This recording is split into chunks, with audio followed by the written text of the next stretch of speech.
예, 안녕하세요. 지난주까지 해서 우리가 그 아침에 성경 읽기 묵상에 요나서를 읽었습니다. 사실 설교 제목을 뭘로 해야 되나 해서 주제를 잡지 못하고 있었는데, 그래서 아무 생각이 없어가지고 우리 물어봤더니 성원 형제가 우리 요나서 읽었으니까 제가 요나를 어떻게 생각하느냐 좀 했으면 좋겠다 해서 제가 요나서를 다시 한번 읽고 정리를 하게 됐고요. 성원 형제에게 고맙게 생각합니다. 주제를 정해주셔서. 요나서는 다른 성경에 비해서 매우 짧은 이야기고, 요나의 이야기는 사실 어린이 성경 교재의 단골 레퍼토리이기도 하죠. 물고기 뱃속이라는 에피소드. 근데 이게 사실 어렸을 때는 고래 뱃속으로 배워가지고 아직도 지범이는 고래 뱃속으로 알고 있더라고요. 그지 지범아? 근데 네, 고래라는 얘기는 없어. 큰 물고기야, 큰 물고기. 네, 큰 물고기가 고래 같아서요. 네, 기독교인이 아닌 사람들도 많이 알고 있는 그런 얘기입니다. 그리고 또, 다 아는 내용이면서 실제 막상 성경을 읽어보니까 성경에 나온 기록들이 이제 다른 거룩하신 예언자, 선지자들에 비해서 너무 다른 행동으로 인해서 사실 고개를 갸우뚱거리게 만드는 그런 이야기의 내용, 짧은 내용이죠. 그러다 보니까 요나와 관련된 텍스트들과 설교들이 모두 요나를 불성실한 선지자, 하나님의 뜻을 거스르는 반항하는 선지자, 불온한 선지자로 전형적으로 나쁜 크리스찬으로서의 예로 우리 하나님 앞에서 요나와 같이 살면 안 된다 이런 얘기들이 굉장히 많이 있습니다. 성경에서 여러 가지 네거티브한 벤치마킹에 꼽히는 인물이 여러 있는데 그 중에 하나의 인물이 요나라고 생각을 합니다. 그래서 저는 오늘 이야기를 조금 삐뚤게 해석해서 요나를 최대한 긍정적으로 해석해 보고자 오늘 설교 제목을 요나를 위한 변명이라고 명명했습니다. 변명이 교우들에게 얼마나 설득력이 있고 솔직히 이 설교가 저를 얼마나 설득할 수 있을지도 자신 없습니다만 긍정적으로 이야기하면서 배울 수 있는 것은 항상 네거티브한 사례로 배웠던 것에 없던 면을 우리가 느낄 수 있지 않을까 해서 준비를 했습니다.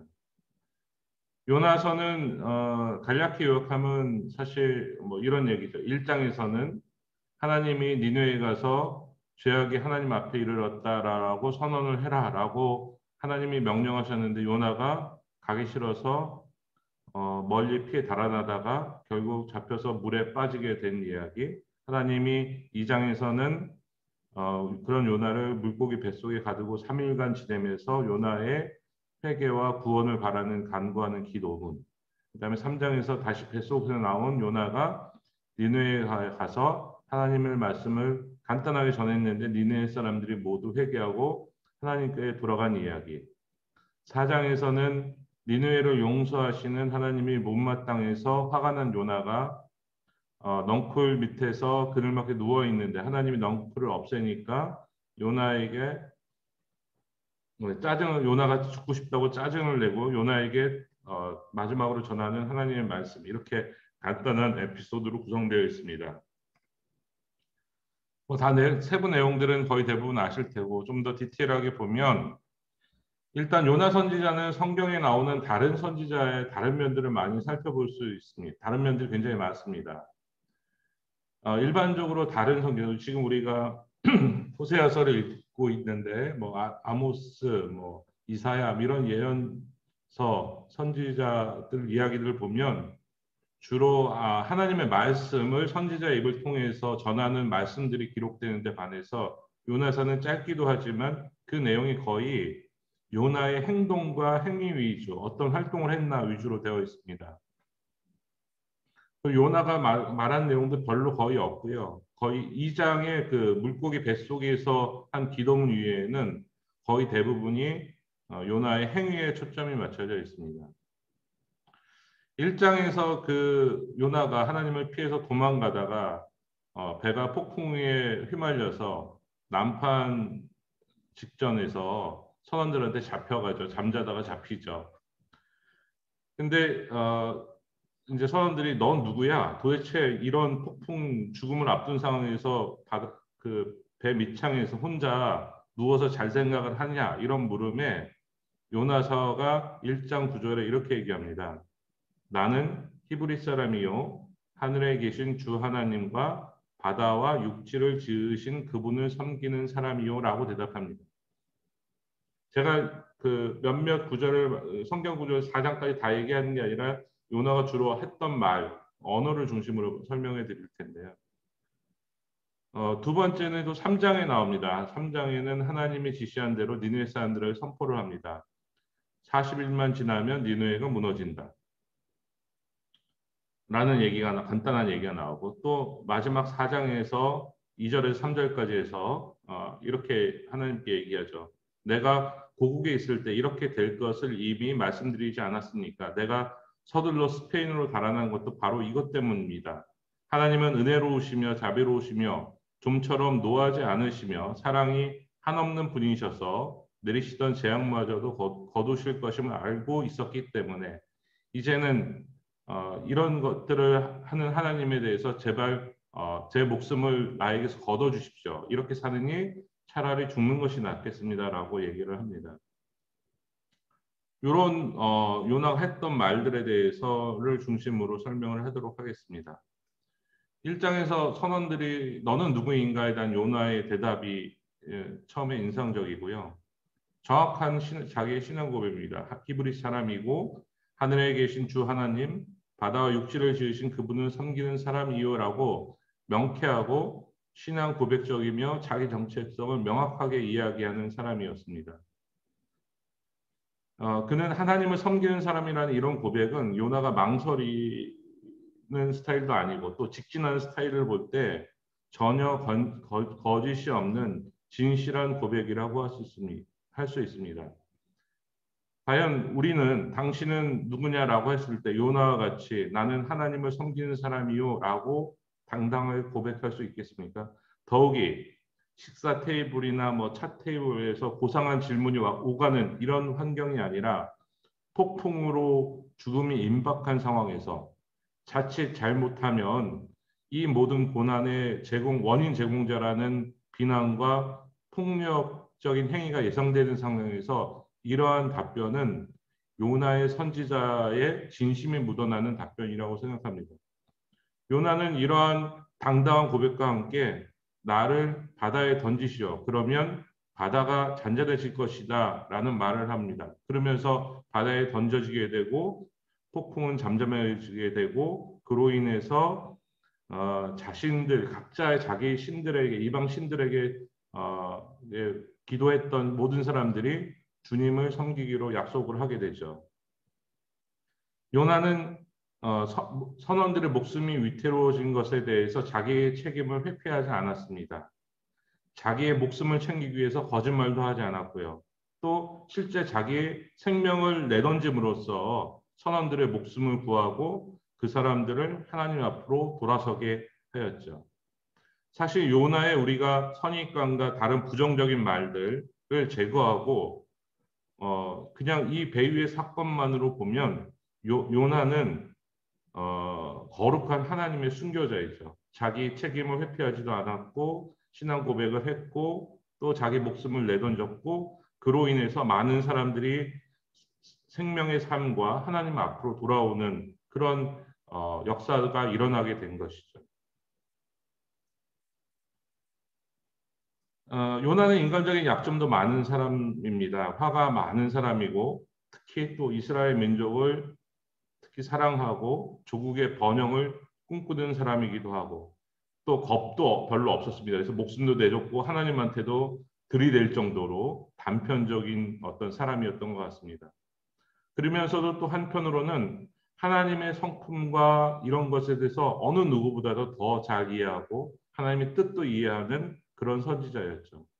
특히나 요즘에 많은 기독교 선지자 뭐라고 하는 사람들이 거짓말로 상황을 모면하거나 자기 안위만을 걱정하는 이런 야비한 성직자도 뭐 현재도 많고 예전에 과거에도 많고 역사적으로 많고 또 성경의 여러 인물들도 그런 야비하고 자기의 안위만을 생각하고 거짓말로 상황을 모면하는 사람이 굉장히 많습니다. 그런 선지자에 비해서는 훨씬 더 훌륭하고 그럼 적어도 그런 야비한 선지자는 아니라고 생각을 하고 있습니다.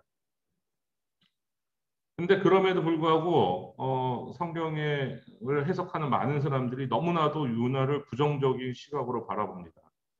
이 우리가 그 말씀 묵상하기 전에 우리 항상 목사님이 해당 성경을 잘 이해해 줄 수 있는 바이블 프로젝트라는 유튜브 영상을 소개해 주는데 많이 그 성경 읽기 전에 많이 도움이 됩니다.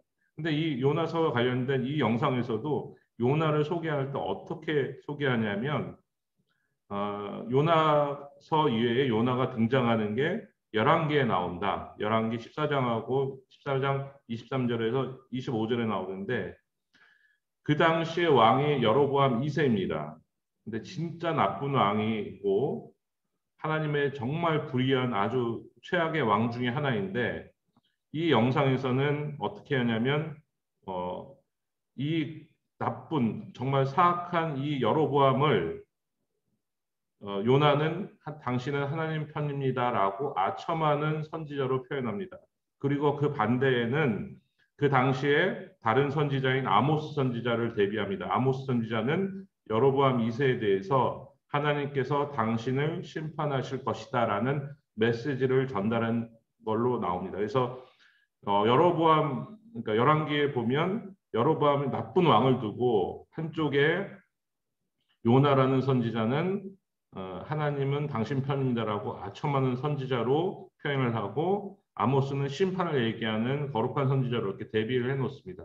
그래서 실제 제가 열왕기에 봤죠. 근데 우리가 사실은 요나가 인간적인 면이 있고 화가 나고 직선적이지만 사실은 우리가 요나에서 읽은 요나의 성품은 어디 아첨하는 이런 뭐 목숨을 위해서 자기 안위를 위해서 아첨하는 그런 선지자는 아니었던 걸 우리가 기억을 하고 있습니다.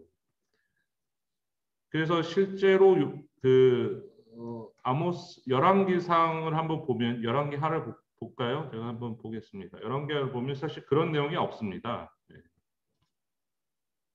보겠습니다. 열왕기하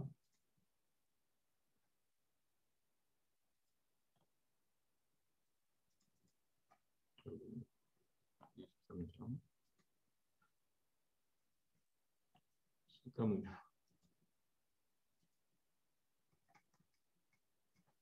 이렇게 나오죠. 23장 23절에서 열왕기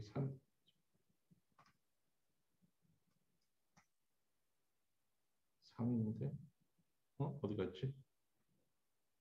상인가? 죄송합니다. 갑자기 헷갈리지? 열왕기하 맞는데 죄송합니다.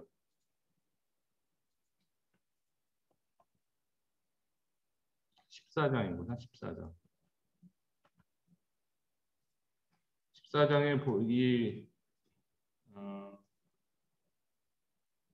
여기죠. 네. 요 말씀이 이제 요나가 나온 성경에 유일하게 기록된 다른 요나서 외에 요나의 행적이 기록된 겁니다. 제가 읽어보겠습니다. 유다의 요아스 왕 아들 아마사 제15년에 이스라엘의 여호와스 왕 아들 여로보암이 왕이 되어 사마리아를 해서 40해 동안 다스렸다. 그는 주님 보시기에 악을 행하고 이스라엘 죄를 짓게 한 느밧의 아들 여로보암의 죄에서 떠나지 아니한 것을 그대로 본받았다. 그러나 그는 이스라엘 국경을 하맛 어귀에서 아바타 바다까지 회복하였다. 이것은 주 이스라엘의 하나님께서 그의 종인 가데의 사람 아비떼의 아들 요나의 예언자에게 말씀하신 그대로였다. 라는 이거죠. 실제로 여로보암 2세, 지금 여로보암 왕과 여로보암 2세는 굉장히 사악한 나쁜 왕으로 열왕기에 기록되어 있습니다. 근데 아이러니하게 열왕기 2세 때 북이스라엘은 가장 강력해져서 다윗과 솔로몬 시대에 다스리던 지역을 거의 대부분 차지하게 되었죠. 그것은 하나님을 거역하는 여로보암 2세의 왕이 자리에 있음에도 불구하고 하나님께서 그렇게 허락하신 것이죠. 그것을 허락한 내용을 요나 선지자를 통해서 전달한 것이죠. 요나가 아첨한 것이 아니라 하나님이 여로보암의 죄가 그렇게 악하고 나쁜 짓이어도 내가 그것들을 이스라엘 민족들을 북이스라엘을 사랑해서 내가 그것들을 허용한다. 그래서 예전 다윗에 누렸던 그것들을 누리게 하겠다라는 메시지를 보냈고 그것을 요나가 전달한 거죠. 요나가 아첨해서 그 아첨을 바탕으로 이스라엘 국경이 확장된 게 아니거든요. 그래서 결국 이게 너무 우리가 요나를 보정적으로 보니까 이런 말씀을 가지고도 요나 때문이야라고 하는 거지. 사실 이거는 하나님의 뜻이지 요나가 무슨 능력이 있다고 북이스라엘 국경을 넓히고 회복하게 할 수 있었겠습니까? 그게 제 해석이라는 거죠. 하나님께서 허락하신 거고 그것을 요나 예언을 통해서 전달이 된 거죠. 즉 성경 어디에도 요나가 여로보암 편에서 하나님은 당신 편이라고 아첨을 한 것이 아니라는 거죠. 요나가 얼마나 억울하겠습니까? 뭐 돌아가신 지 오래됐지만 북이스라엘 다윗의 영토를 되찾는다는 희망의 메시지를 하나님께서 전달받아서 예언한 것뿐인데 불의한 여로보암의 삽살개로 치부되는 것은 사실 옳지 않다고 봅니다. 요나의 선지자로서 받은 하나님의 명령을 살펴보면 사실 그런 면에서 요나를 저는 더 요건과 관련해서 요나를 더 이해할 수 있을 것 같은데 사실 그 니느웨로 가라는 하나님의 명령을 어겼지만 그 전에 요나가 받은 하나님께 들은 메시지는 이스라엘이 하나님을 배반하고 불의하고 그럼에도 불구하고 하나님은 사랑이 넘치시는 분이고 용서를 하는 하나님으로서 내가 이스라엘을 버리지 않고 내치지 않고 오히려 아껴주시며 옛 번영을 누리게 해주겠다는 이런 이스라엘 민족과 번영의 희망 메시지를 전달하는 사역을 맡았던 거였습니다. 그것을 명예롭고 전달할 사역자였는데 그 다음 미션이 그 이스라엘, 자기 민족의 원수이고 적국이고 항상 괴롭히는 악국, 아수르의 제국 수도에 가서 그들에게 구원의 메시지를 전달하는 하나님의 명령은 사실 인간적으로는 너무나 수행하기 어려운 사명이었죠. 그리고 자신이 여태껏 선지자로서 민족을 위해서 해왔던 이런 메시지와는 정반대의 길을 사명이 부여됐다는 거죠. 그러면 요나 입장에서는 죽고 싶었을 것입니다. 여태까지 어려운 환경에서도 자기가 이스라엘 민족으로 했던 예언과 그 말씀 전달에 이런 자긍심, 애국심 이런 것들이 모두 버리게 되는 이런 사명이었던 것이죠. 이스라엘의 불의에도 불구하고 이스라엘 멸망하지 않는 하나님의 성품을 사실은 4장에 나오는 하나님의 성품에 대한 얘기를 하는 것도 그런 사역을 했기 때문에 더 잘할 수 있었던 것 같습니다. 요나는. 왜냐하면 요나의 4장에서 그렇게 표현하죠. 내가 스페인으로 도망가는 것도 하나님의 은혜롭고 자비롭고 좀처럼 노하기를 더디하고 내리려는 재앙마저도 거두시는 것을 잘 압니다. 어디서 알았냐? 여로보암 왕을 통해서 알죠. 그 나쁜 왕들을 용서해 주시고 번영케 해 주시는데 이 메시지를 적국, 우리를 괴롭히고 우리를 못 살게 구는 우리 적국에 가서 그 메시지를 전하라는 얘기는 정말 자신의 사역으로 하고 싶지 않았을 수밖에 없는 그런 환경이었다 이렇게 생각합니다. 만약에 그 아모스에게 만약에 아까 대비됐던 아모스에게 너 니느웨에 가서 멸망한다라고 전달을 해라라고 했으면 아모스는 아마 기뻐하면서 달려갈 것입니다. 하나님께서 드디어 니느웨를 멸망시킬 것이다. 내가 당당하게 가가지고 버섯벌로 달려가서 그들에게 징계의 메시지, 하나님의 징계의 메시지를 전달하려고 달려갔을 것입니다. 근데 요나의 경험은 그럼에도 불구하고 사랑하시는 하나님을 경험해 봤기 때문에 그 메시지가 용서의 메시지라는 사역이라는 걸 알기 때문에 쉽게 달려갈 수 없었다라는 거죠. 요나 다른 예언자가 또 하나 있습니다. 대부분의 예언서가 또 선지자들이 전하는 말씀이 모두 이스라엘 민족을 대상으로 하는 그런 말씀인데 요나서에서 하나님의 말씀을 전달할 대상은 이방 민족, 적국인 아수르의 제국이었습니다. 이런 예언서가 하나 더 있는데 그 예언서가 나움 선지자와 나움서입니다. 뒤에 나오는데요. 이 나움 선지자는 남유다 출신의 선지자입니다. 그리고 요나의 뒤에 한 약 100년 뒤의 선지라고 합니다. 그리고 나움의 대상에 나오는 메시지를 전달하는 대상도 공교롭게도 니누에와 아수르 제국입니다. 유일하게 이방 민족 대상으로 한 선지자가 둘이 요나와 나움이고, 근데 그 메시지는 정반대입니다. 나움은 적대적이고 이 적대 민족은 이웃 민족들을 약탈하고 강탈하는 만행을 저지른 거대한 나쁜 아수르를 멸망을 예언하고 전달하라고 합니다. 만약에 요나가 나움처럼 하나님의 그런 메시지를 전달한 사명이었으면 멀리 스페인으로 도망가겠습니까?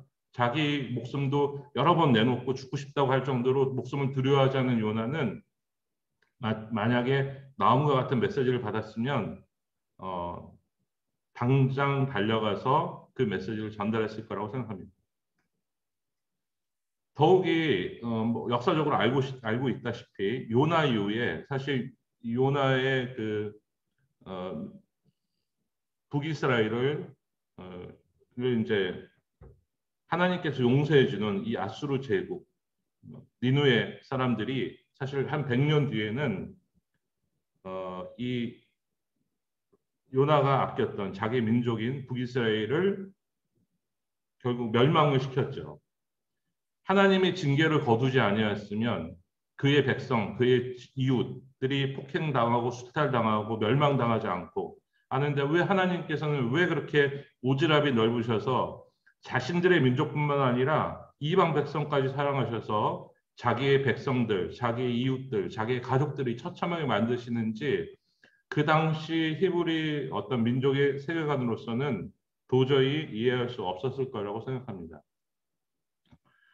하나님의 말씀을 전달하는 선지자로서 생각해 보면 가장 쉬운 게 요나가 첫 번째 했던 사명이었던 것 같습니다. 너 불의해도 그래도 하나님은 너희를 사랑해. 너희를 명하지 않고 하나님 사랑의 하나님이야. 이런 메시지를 전달하는 게 만약에 선지자로서 받은 메시지면 가장 쉬울 거라고 생각합니다. 두 번째 조금 난이도가 높은 게 너희가 불의하고 불성실해서 하나님의 채찍을 피할 수 없다. 너희 망한다. 이런 얘기하는 것은 굉장히 좀 어렵죠. 많은 예언자들이 그런 메시지를 전달했던 겁니다. 근데 가장 어려운 메시지가 바로 오늘 요나가 받은 메시지라고 합니다.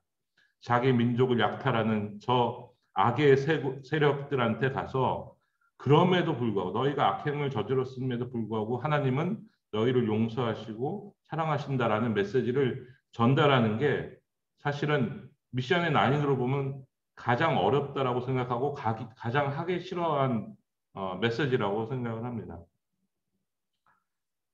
제일 쉬운 미션만 수행했던 요나가 어떤 선지자에게도 주지 않았던 이방 민족을 용서하는 자기를 괴롭히는 그 이방 민족을 용서하라는 이런 메시지를 선포하는 것은 그것들도 그래서 거절할 수밖에 없던 요나의 심정은 충분히 이해할 수 있지 않을까라고 생각합니다. 요나를 위한 변명입니다. 네. 또한 요나는 그 마지못해 하나님의 손에 질질 끌려갔지만 사실 선지자의 사명 수행을 잘 했어요. 최종 수행을 하지 못한 게 아닙니다. 사실은 1장에서 이방 선원들도 하나님께 돌아오게 했죠.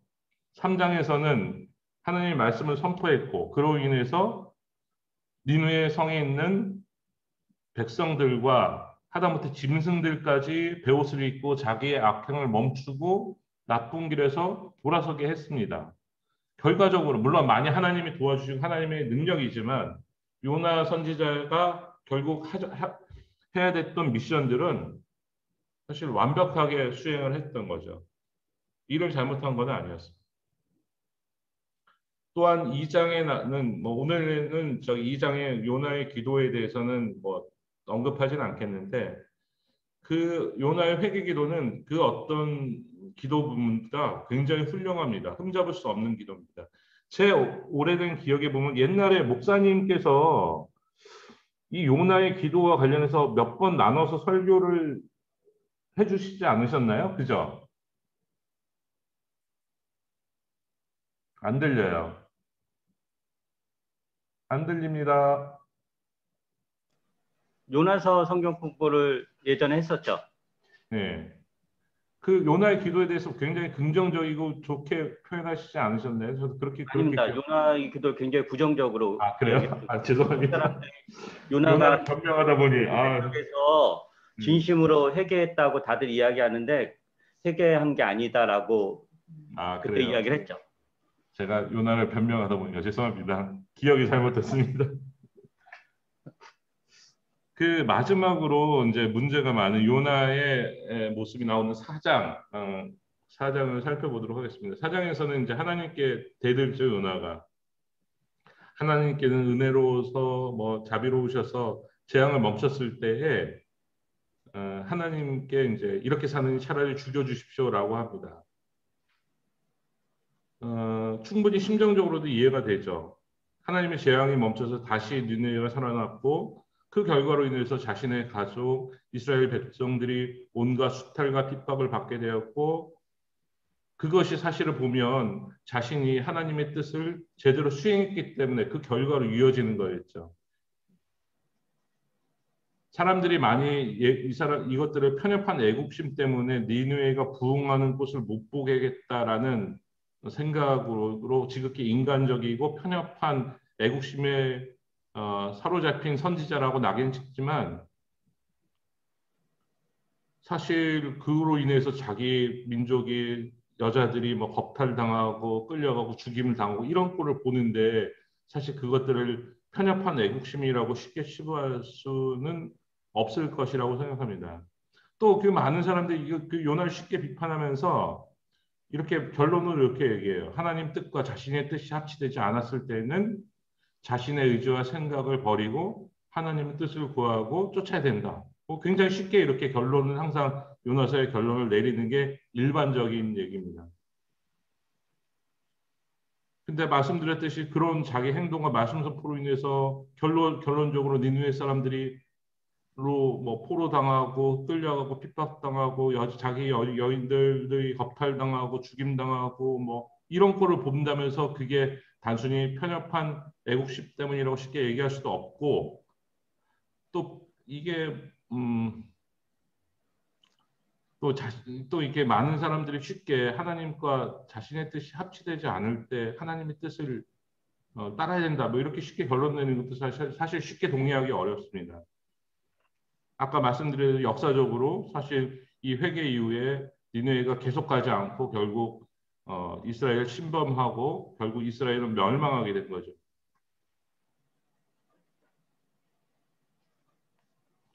또 우리가 살펴봐야 될 것 중에 하나가 요나서에 나오는 요나의 행동과 말을 기록했지만 하고 하나님 말씀을 기록했지만 사실 하나님이 요나가 이해하기 힘든 하나님의 사랑과 말씀과 뭐 이런 것들이 있을 뿐이지 하나님께서 요나를 잘못되었다고 부정적인 말씀을 하신 게 없습니다.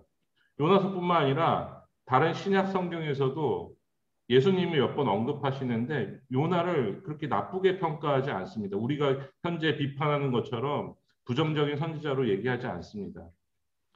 대표적인 게 이제 마태복음 12장 39절에서 41절 말씀인데 이렇게 합니다. 제일 많이 쓰는 요나와 관련된 예수님의 표현은 이겁니다. 악하고 음란한 세대가 표징을 요구하지만 이 세대는 요나의 표징밖에 없고 아무 표징도 받을지 못할 것이다. 이런 얘기는 굉장히 많이 합니다. 바리새파 사람들이나 유대인들이 예수님한테 기적을 보여달라고 했을 때 나는 요나가 행했던 기적밖에 보여줄 게 없다라고 하고, 추가적으로 또 말씀하시는 게 이런 얘기를 합니다. 심판 때 니느웨 사람들이 일어나서 이 세대를 정죄할 것이다. 니느웨 사람들은 요나의 선포를 듣고 회개했기 때문이다. 그러나 보아라, 요나보다 더 큰 이가 여기 있다. 이런 말씀을 하십니다. 예수님께서는 니느웨 사람과 당시 이스라엘 사람을 비교하고 또 요나와 자신을 비교합니다. 당시 이스라엘 사람, 예수님 당시의 이스라엘 사람이 들보다 차라리 니느웨 사람들이 낫고, 또 요나의 말씀의 메시지보다 내가 더 큰 메시지다라고 얘기를 합니다. 이 본문을 보면 예수님이 역시 요나를 우리가 생각하는 것처럼 부정적으로 생각하지 않고 불의한 사역자로 보지 않았고요. 불의한 선지자라고 여겼다면 예수님이 자신이 요나보다 더 큰 사람이다라는 표현을 안 쓰셨을 겁니다. 아예 비교조차 안 하겠죠. 요나를 인정하셨기 때문에 그런 요나보다도 내가 더 큰 사람이다라고 예수님이 자신을 표현하고 계십니다. 또 이제 마지막에 박넝쿨이 없어지는 에피소드가 나오는데요. 뭐 자신의 삶의 낙이었고 자신이 걸어온 길과 정반대의 미션을 행했다는 생각에 사실 요나는 그때부터 사실은 죽고 싶었을 것입니다. 이런 상황에서 사실은 우리가 하나님에 대해서 뭐 여러 가지 생각을 하게 되죠.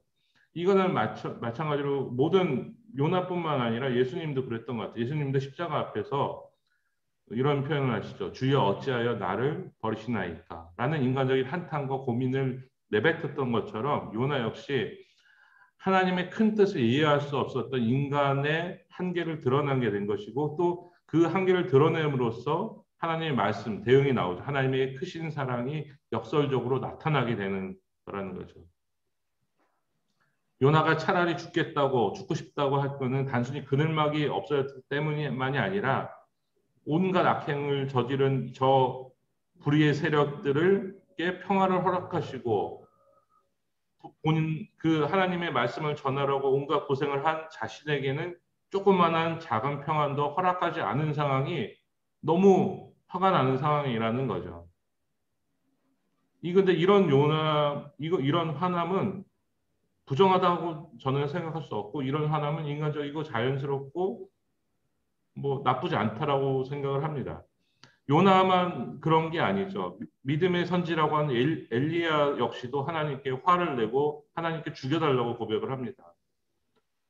엘리야 이야기는 열왕기상 18장 19장에 나오는데 아주 유명한 사건이죠. 엘리야가 도망다니다 결국 바알 선지자 450명, 이사야 선지자 400명하고 갈멜산에서 극적인 대결을 합니다. 그 극적인 엘리야의 기도를 하나님께서 불로써 응답하셔서 그 자리에서 승리를 이끌었죠. 그래서 바알 예언자들 전부 다 처단하게 됩니다. 완전히 승리에 도취돼 있죠. 이제 내가 이 나라를 하나님 앞에 바로 세울 수 있는 이런 때다라고 생각한 이 극적인 순간에 하루도 지나지 않아서 엘리야가 받은 메시지는 뭐냐면, 그 왕족 세력 아합과 이사벨이 왕의 가족으로부터 내가 당장 죽일 거야 라는 통보를 받는 겁니다. 자기가 극적인 승리를 이루었는데, 근데 세상은 며칠 지나지도 않고 24시간도 지나지 않는데 세상이 자기는 선지자로서 이룰 걸 다 이루었다고, 정말 하나님 말씀을 고생 끝에 이루었다고 생각했는데 24시간 이내에 아무것도 변한 게 없어요. 여전히 저들의 세력은 강하고 여전히 나를 죽이려고 하고 있고, 이런 상황이죠. 그때 얼마나 엘리야가 화가 나겠습니까? 그래서 엘리야도 자기 선지 사역들의 의미가 없어지는 거예요. 나 차라리 잘 죽여주세요 라고 하나님한테 하는 거죠. 이러한 분노가, 엘리야의 절망 속에서의 분노, 그 다음에 요나의 분노, 이것들이 하나님께 분노했다고 해서 잘못했다고 할 수 있을까요? 많은 목사님이나 설교자 또 신앙에 돈독하신 분들이 이게 뭐 하나님 분노에 잘못한다라고 하는지만, 사실 하나님께서는 엘리야의 분노도 그다음에 요나의 분노도 책망하지 않으셨어요. 다만 다른 이야기를 전달하셨던 거죠. 하나님도 인정해 주시는 거예요. 그 분노 정당하다. 근데 나는 다른 뜻이 있다. 이렇게 얘기를 하시는 거죠. 우리가 욥기도 읽었지만 욥기에 그러잖아요. 그냥 표면적으로 하나님께 이렇게 대드는 건 나쁠 때 이렇게 욥의 친구들처럼 쉽게 얘기할 수 있어요. 근데 욥의 친구를 하나님이 욥의 친구들한테 잘했다라고 얘기하지 않죠. 욥한테도 하나님께서 욥의 분노도 들으시지만 너 잘한 건 아니지만 그렇다고 나쁘다고 막 정말 다른 얘기를 하시죠. 나는 다른 뜻이 있다는 얘기를 하시는 거죠. 많은 분들이 이렇게 이제 아까도 얘기했지만 우리의 뜻과 하나님 뜻이 다를 때 우리는 하나님 말씀 무시하지 말고 하나님 자기 뜻을 포기하고 하나님을 따르라고 이렇게 얘기를 합니다. 그리고 이런 하나님께 대한 분노가 불의한 거다라고 쉽게 얘기를 하죠. 욥의 친구들처럼. 근데 하나님께서는 그런 우리들의 분노에 대해서 다른 얘기를 안 하십니다. 잘못했다고 크게 책망하지 않으세요. 다른 얘기를 하실 뿐이시죠. 우리가 사실은 우리의 일상에서 하나님의 뜻을 어떻게 쉽게 찾을 수 있겠습니까? 그 당시에 구약 시대는 그나마 하나님께서 직접 메시지 전달이라는 것이 있었지만 지금 우리가 텍스트로 또 사연으로 간접적으로 많은 여러 가지 시그널을 가지고 하나님의 뜻을 찾아가는 우리입니다.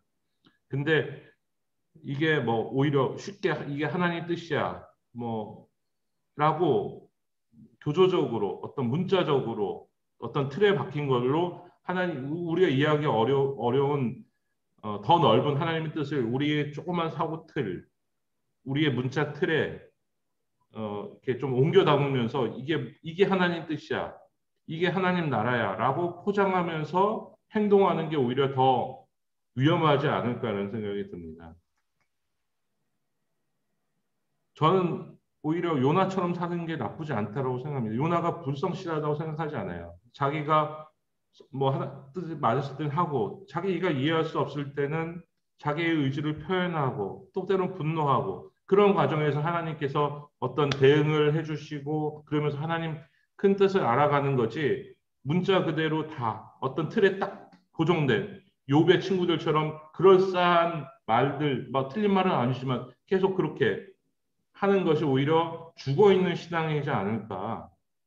정말 살아있는 신앙이라고 하면 야 그럴 거야 뭐 하나님 뜻이 이래 그래서 거룩한 얘기로만 하는 게 아니라 실제 일상에서 자기가 표현하고 부딪히는 것에 분노도 나타나고 그 분노가 잘못됐을 때 하나님께 교정해 주시고 이러면서 하나님의 뜻을 배워가고 우리가 삶에서 그 하나님의 뜻을 배워가는 이런 신앙의 과정이지 딱 어떤 텍스트로 정해진 거 하나님은 이런 거야 이런 거야 이런 거야 이런 거야 이렇게 해가지고 그거대로 살고 뭐 표현도 못하고 그걸 따라가는 게 오히려 더 위험하고 그게 올바른 신앙이지 않을까? 그런 면에서 우리는 때로는 모든 면에서 그럴 수는 없지만 요나와 같이 하나님 뜻을 배우기 위해서 자기의 의지와 자기 생각을 표현하고 부딪히고 하는 것이 미리 우리가 예단하고 뭐 우리가 예단하고 뭐 이러면 사실은 우리가 할 수 있는 신앙생활이라는 게 진짜 서울역 앞에 가서 예수천당 뭐 불신지옥 이런 거 들고 간단하잖아요. 교조적인 삶 그렇게 살아야지 뭐 이렇게 뭐 고민하고 이럴 살 게 없잖아요. 응? 지하철에서 선교하면 되지. 그런 삶이 아니라 그러면 요나처럼 이런 것들도 우리가 좀 이런 야성들도 느껴지고 그러면서 하나님의 뜻을 배울 수 있지 않을까 뭐 이런 생각이 들었습니다. 이상 요나를 위한 변명이었습니다. 기도하겠습니다.